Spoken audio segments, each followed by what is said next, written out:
Thanks again for tuning to Sin's Workshop. I hope you are all having a wonderful day. So, today we're going to be discussing The Dark Descent of Elizabeth Frankenstein. I cannot begin to tell you guys how excited I was to finally read this book. It has been on my TBR for forever, and let me tell you, it did not disappoint. I'm a huge fan of Mary Shelley's Frankenstein. I love Mary Shelley's Frankenstein. I have read that book 3 times, and I'm not someone who makes time to reread books. I just don't have the time. My TBR pile is just too vast and too big. But it really was such a great book for me to read, especially because it takes Elizabeth, who's such a minor character. You know, she's kind of just the love interest, childhood friend of Victor. And she's made the star here. And I think that that's the most important part of the story, that she is the star of the story. And it's so amazing to see her come to life in this narrative, because it's just, whoo, it's a lot. I mean, anyone who's read Frankenstein knows that Victor is the monster. I mean, Victor is just a prick. He does a lot of horrific grave robbing just so that he can make life, and then the moment he sees it, he abandons it.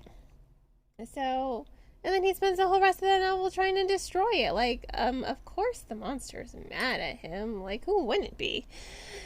But I think this book really capitalizes on that. I mean, we're following Elizabeth, and she has made herself indispensable to the Frankenstein family because she doesn't want to go back to living in the conditions that she was living in before she met them. She likes this life of luxury.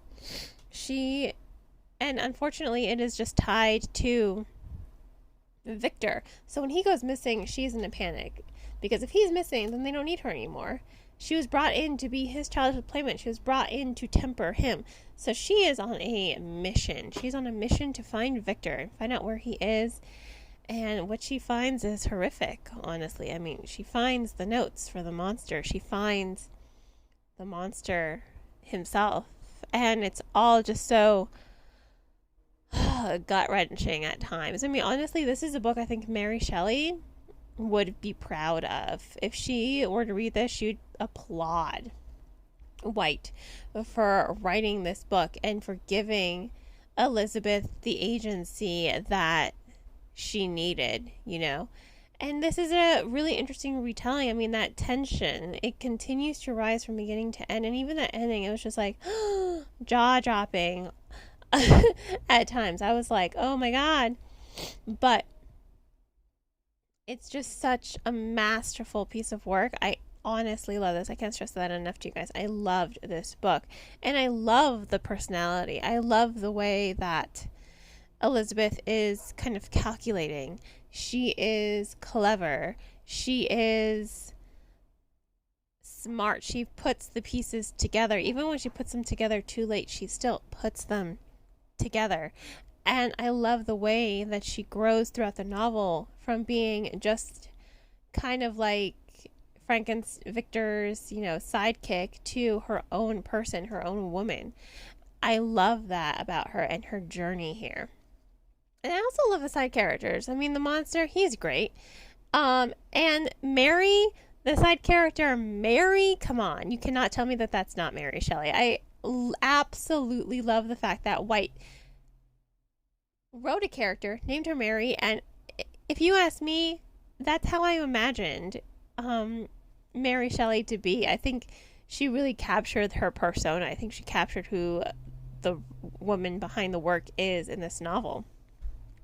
And I thought that was really brilliant. And I think a lot of what White does here is she honors Mary Shelley's Frankenstein, but she gives it new life. She gives it new breath. And it's brilliant in the way it's done. Like I said, that rising tension does not let up for a moment. It's very eerie. It's very gothic. It is haunting. It is chilling. It is absolutely captivating from beginning to end. Absolutely love this book. Highly recommend it. If you love Mary Shelley's Frankenstein, you are going to love this book, because I love Mary Shelley's Frankenstein. And I absolutely love this book. So, that being said, 4.5 out of 5 stars. God, a part of me wants to give it a 5, but I don't know. Something's holding me back and I can't figure out what. But, excellent book. Highly recommend it. If you want to purchase the book, I will, of course, include links in the description on the podcast on where you can purchase it. On that note, please don't forget to like the podcast, subscribe to it, and share with pardon me, and share it with all your book loving friends. I hope you all have a wonderful rest of your day, and as always, happy reading.